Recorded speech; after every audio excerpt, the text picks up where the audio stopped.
Hi, everybody. This is Dan Stolberger. Welcome to this week's Middle East update. It's the week of May 22nd, and we're going to look back on the events that's transpired this week. Just a reminder that the link for this PDF notes, it should just be on your YouTube page, so you can click that and you can have all the notes. It's a busy week. So let me step out of the way and let's jump into our news bites. Again, as I mentioned, it's been a hectic, busy week. The leaders of the UK, France, Canada have issued a joint statement. This happened on Monday, condemning Israel in terms of disproportionate and their concrete actions against Hamas and insufficient humanitarian aid for the Gazan civilians. Once again, words like genocide being used against Israel. And then if that wasn't enough, the Spanish parliament has approved to consider a proposal to bar any kind of arms deals or trades with Israel. Once again, the U.S. has not so much stayed on the sidelines because we're hearing more and more through whether it's Mike Huckabee or different channels that there is a undeniable support for Israel. The U.S. envoy, in the midst of all of what Britain, France, Canada, and Spain and that sort of thing, Adam Buehler, he's a Trump special envoy. At the last Jerusalem Post conference in New York, he said, here's his quote. He says, "If I were a European country, I'd be especially careful on how I criticize Israel." Just in, breaking news sort of thing, China has begun evacuating its citizens from Israel immediately. We'll get into that a little more in a moment here.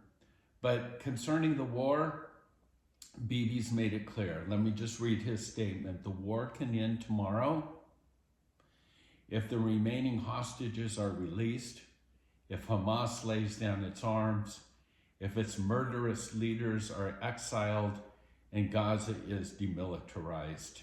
No nation can be expected to accept anything less, and Israel certainly won't. So that's our news bites. We'll jump into some of the articles. Again, very difficult to report on this. 2 Israeli embassy staff members were tragically shot and killed in front of the Capitol Jewish Museum in Washington, D.C. last night. Israel Foreign Minister identified the victims as Yaron Liskinsky and Sarah Lynn Milgram. Again, a young couple. He was about ready to propose. I know, I'm devastated by what has taken place here. Witnesses actually claim that the person that lay in wait, cold-blooded murderer, minutes after the shooting, they saw this attacker re-enter the museum saying, quote, "I saw what happened. I need water. I need a safe place." And when the police entered the building, he pulls out his Palestinian kaffa and he begins shouting slogans like there's only one solution, Intifada, Intifada, revolution, and again screaming out Palestine, free Palestine now, cold-blooded murder. AOC on her, she's getting a lot of flack, and she should, on her Instagram page, or I think it's Twitter, she makes a statement about what a travesty this is, but she mentions that there were 2 innocent victims. She doesn't even mention that they were Jews. Make no mistake, these 2 were killed because they were Jewish.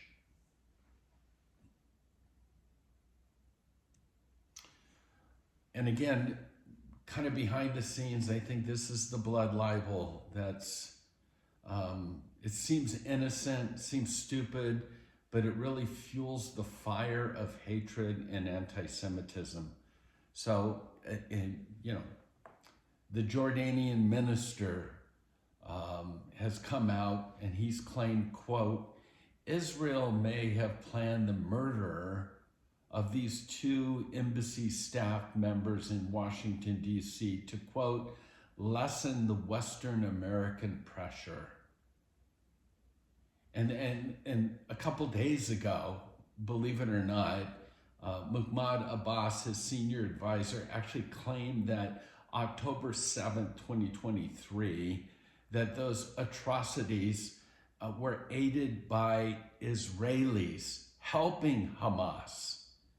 Quote, perhaps it was Israel that prepared the conditions and led Hamas to October 7th because it had planned that it wanted to carry out what's taking place right now in the Gaza Strip. And so they're going to use October 7th as an excuse. And again, for the record, these type of libels are consistent with the Palestinian Authority, the PA, the ideology that Jews are evil, Jews are scheming, they're menaces, they're responsible for all the troubles faced by humanity everywhere in the world. So accordingly, when 1,200 Jews are murdered on October 7th, and when Israeli embassy staff members are murdered in cold blood in Washington, D.C., it makes sense that it has to be the Jews that are behind it all. Blood libel. Bibi actually spoke to the Israeli media. He hasn't done that for quite some time, about 5 months, and striking a defiant tone on Wednesday, amid some of the intensifying international pressure to end the war on Gaza. Bibi, in a sense, laid down the conditions for the end of hostilities, which I've already given you. And he ends by saying, whoever is calling for us to end the war now is actually calling for Hamas to remain and to stay in power. And the Israeli hostage deal that's on the table, last week Israel accepted it, the U.S. proposal that called for the release of 19 living hostages, 16 bodies, and a 45 to 60 day ceasefire. And then the second phase would require the return of the remaining hostages and the end of the war. So Israel has accepted this. Hamas, on the other hand, has not responded to the proposal. And then back to the UK, Canada, and France. Israeli Minister Smotrich, Bezalel Smotrich, goes on to say that the UK, Canada, and France have morally aligned themselves with a terrorist organization that, listen, raped, slaughtered, murdered, burned women, babies, and children, and that they have gone so far as to seek to reward Hamas, to reward this terrorism by actually granting it a statehood. In the Parliament of England, David Lammy actually said, the world is judging Israel. History will judge them. And then I read the statement, no, the God of Israel, the Lord of history, will judge the United Kingdom, Canada, France, Spain, and the world. We talked about blood libel. I don't know if you caught this, but when we look at what the fuel is, possibly, that was behind this cold-blooded killing in DC last night, Tom Fletcher, The United Nations Undersecretary General for Humanitarian Affairs claimed the other day on the BBC Radio's Today Show, quote, and I'm quoting him, "There are 14,000 babies that will die in the next 48 hours unless we can reach them. I want to save as many as these 14,000 babies as we can in the next 48 hours. This claim was widely reported. It went viral. It was picked up by all the international media outlets. Bottom line, not true. And once the toothpaste is out of the tube, you can't get it back in. So even though he recanted, the reality is that the damage was done. The message went viral.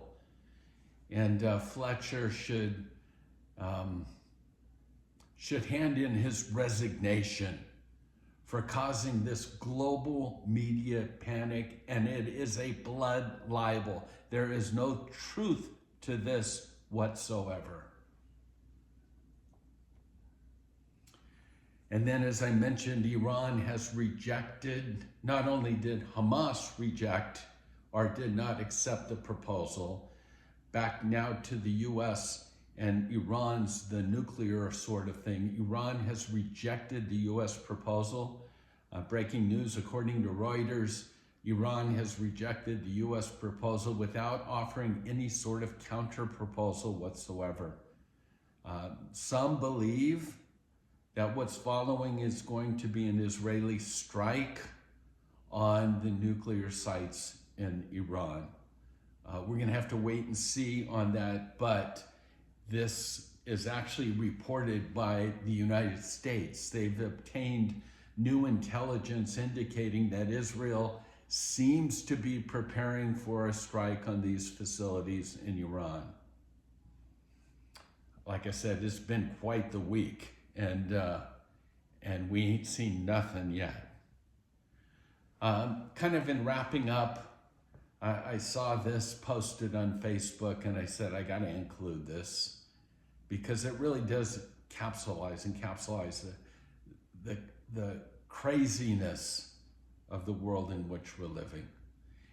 Here's what it says. It says, Israel is expected to stop the war that they didn't start, free the hostages that they didn't abduct, provide humanitarian aid to those who want to kill them, negotiate peace with those who don't want it, and be the perfect victim who doesn't dare defend itself against genocidal terrorists. What an upside down, crazy world we are living in today.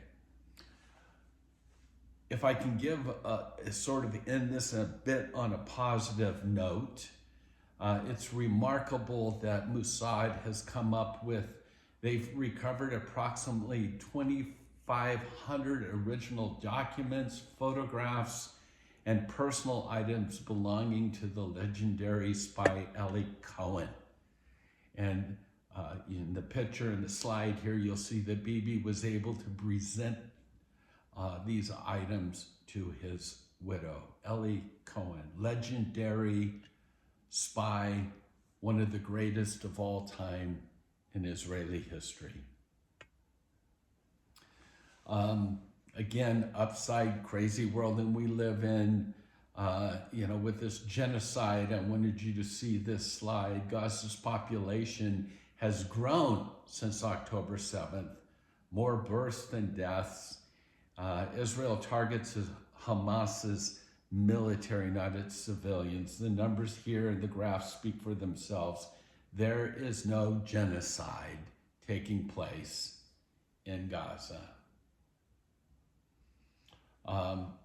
Again, on the positive note, there was a poll that came out last week, 77%, this is a Harvard poll, 77% of Americans support Israel against Hamas. You would never know that if you just watched mainline news media. And then finally, just a reminder that we are close now to selling out the second night with Amir Tsarfati, July 2nd. We have only a handful of tickets left for that. If you're interested, let me tell you, you need to contact us right away.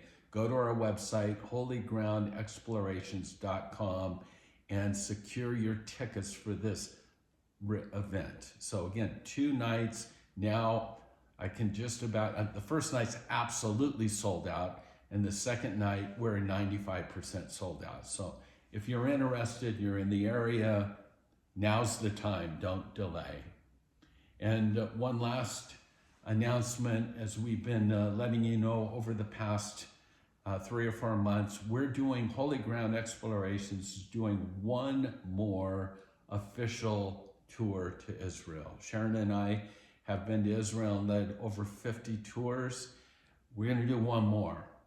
October 30th through November 9th, we call it The Land, the People, and the King. All the information's on our website. We are coming close to that trip being filled up. And so if you've ever wanted to go to Israel, especially with us, this is your time. This is the last dance, in a sense, the last official trip. So information on the website. Again, don't delay if you want to go. It is filling up quickly, and the information, holygroundexploration.com. With that, let me wish you a good Shabbat weekend, and shalom to you all. God bless.